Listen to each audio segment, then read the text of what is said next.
Hello everyone, welcome back to my YouTube channel. Today is the first time of crossing by this channel. Please don't forget to subscribe to my YouTube channel.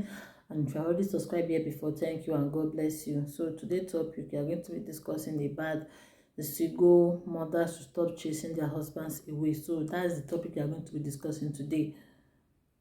So many of our ladies here in Germany do send their husbands away because of the child benefit.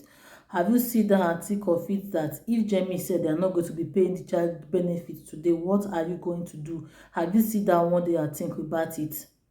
You don't sit down one stick and say if Germany said they don't want to pay the child benefit, so where are you going to start from? Have you sit down and think of it? Most ladies here in Germany, their husband will send them to Germany. Most of them, their husband will follow them here to Germany. Well, when they get to Germany, when they start receiving their child benefit, they start paying them child benefit. So they will be looking for one way or another to send their husbands away. One of una for this Germany now will dey here with una husband. Some of una, the husband will say, "Una come Germany here." Una come reach Germany finish, una come dey behave somehow because of the money wey dem dey pay. You don't sit down ask yourself say if Germany no wan dey pay child benefit today, where you wan for start from? You don't sit down think about it. You don't sit down think about it. There is a lady here wey be say e husband send am say make e come Germany here. Both of them agree. They both agree. The woman come to Germany here. Anytime wey this man dey talk about say make e come meet the woman start to dey give excuses. They can't just see any small issue. The woman will just say, "You don't want am again, no, he don't go in boyfriend place." Any small thing go tell am say, "You don't want the man again, no, he don't go in boyfriend place." I know say all those things in dey talk am to think say he dey hurt the man. What if all those things wey you dey tell this man, the man decide say he no want you again, he wan go marry another woman? And at the end of the day, what of if Jane, because they don't dey pay child benefit again, you wan come go meet that man? You don already meet that same man, you don already marry another woman. So where you want for start from? You go come end up to dey marry another person.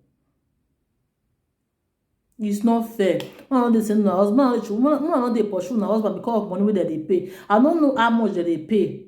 You want me only you dey take all the whole money? You want me only you dey, no be say the money you get wetin you dey use am dey achieve, you no get wetin you dey use am for. You dey eat, dey buy clothes, dey eat, dey buy clothes, dey buy clothes, dey buy clothes, dey buy shoe, bags. Na the life wey you come live with that one. The life wey you come Europe na you come live with that one. And you forget say that pikin wey you born for that man, or that children wey you born for that man, na need to plan life for those children. Abi you think say if another woman come join man plan, you wey no dey there, wey dey spend anyhow, wey be say you dey rough your own money, you go say your children go come stand up and they wan come inherit the things wey be say another woman suffer with the man, you wan come go inherit am for where that one for dey happen? If na you follow man, if na you for this Europe follow man suffer, do everything finish, another woman dey e dey one side dey use her own money, dey use child benefit, dey do anyhow. So after many years you come talk say the woman wey follow that man suffer, make you whole children come dey one side, then your own pikin wey you carry dey spend your own money rough, you come let me that one come inherit wetin the man get. Make we start to dey use our head.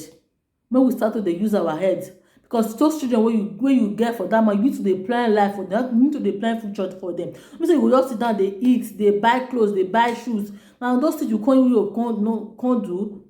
Normally, no ask me you no buy clothes, no ask me say me you no buy shoes. Normally, once in a while you need to buy things, look good, buy all those things.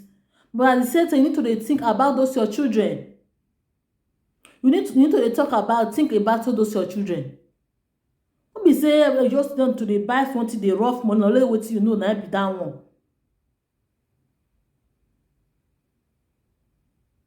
You just come Europe, you just come Europe, you born, or you just get belle, you come Germany. Na wetin they come dey pay you child benefit because of that one. Now you no wan make you and your husband dey again. You wan just dey alone. You wan just dey only, make only you dey talk, make only you dey chop the money, make only you dey eat money. What if Germany say they no wan dey pay you those children money? Wetin you go do? Where you wan for start from? Imagine say you get 3 children, or you get 4 children, you get 2 children. It's not easy to even take care of. E no easy. E no easy to take care of pikin. e no easy to take care of pikin. Me wey I get children, I even dey think it's no easy. And sometimes I dey ask myself say those people wey be so those single mothers wey be say that they leave their husbands, dey pursue their husband because of this money wey dey pay them, like this money really worth am? E really worth this suffer wey dey suffer? Because those children upon say my husband still dey help me, it's no easy than say only you go dey take care of children because of money. Then that thing, they no go even dey get chance for all those children, all those poor innocent children just dey born, dey call them, they no go even get time for them. They no go get time for them. They no go dey say they go dey go parties, they leave children for house, they go parties. The first person they wan leave children for, make dem for comot they go party. No party wey dem go do wey you no go foresee them. No party wey dem go do wey you say you no go foresee them. They pack children, they push carelo up and down. They then make only for joke, make only see where to dey, only for dey chop the money, go dey pursue your husband. You see your husband go come suffer today, you go come suffer, come achieve something. You go come tell you say make your children come carry am. Abi another woman go come suffer with your husband finish, come take achieve something. You go come say make your husband, make your children come carry the things. So while they use this medium, they beg all of una, this opportunity they beg all of una, make una no dey pursue una husband because of child benefits. Make una no dey pursue una husband because of child benefit. Because if today Jamie say they no wan dey pay this child benefit again, na wetin I wan make you think with that one. This opportunity think say if Jamie talk say they no wan dey pay child benefits, now where are you going to start from? Where are you going to start from with those your children? You go start from the beginning again. Go start from the beginning again. There is nothing like man and woman train children together. There's nothing like say man and woman. If you even see now, woman, children will be say they are only their mother train, and one way to say the father and mother train. Difference dey. As you see, people know they fear this one, go they fear this one. If they get 3 children, you no even get chance. You never even get. You no go even get time for yourself. You know how you want to get time for all those children. And then they pursue their father. If this one come today, if you call this man come today, you tell this children say na their father be this one. If you call another one come again tomorrow, you tell them say their father be this one. If you call another one come next tomorrow, you tell them say their father be this one. You dey deceive all those children. You dey spoil their life. They spoil their future for them. Forget say those children they look wetin you dey do. They copy with all those things wey be say you dey do. And they beg this opportunity, they beg una no dey pursue una husbands away because of the money wey they pay. No dey pursue una husband again. No dey pursue una husband again. You no come me say you and husband dey. I mean say most of them they think say if man and woman dey, the woman no fit achieve anything for himself again. Na wetin most of them they think. I want this opportunity to say if you be saying that thing you dey get say if you and your husband dey, you no fit achieve anything again. That one na big lie. Na big lie. But if you and your husband dey, you fit achieve anything wey you want achieve. You fit achieve am unless the man no dey think. Only your body own na you know. If you deal with man wey be say dey think well, the man be say you really know, you go know say woman still need to get your own something. No mean anything. The woman still achieve your own something. Or if you dey on that man, the man go even support her to do wetin he wan do. You know me say because you are your husband come dey, you no fit achieve anything again.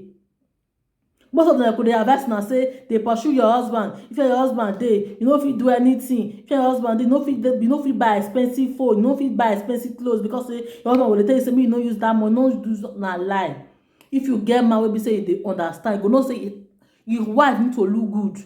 Your wife need to buy something make she dey look good, make she dey represent. Me say na to dey send, only that one the man know. Man dey pursue her husband again because of wetin or because of child benefit. Na wetin I fit talk today be this one. So on my next video I go still talk more about this thing, about this topic, about this women no dey pursue their husband again because of their child benefit. So na thank you. So if not thank you. No forget to subscribe to my YouTube channel and turn on the bell notification so anytime I upload a new video now go dey notified. Make una help me share am to all social media platforms. Thank you all and God bless you.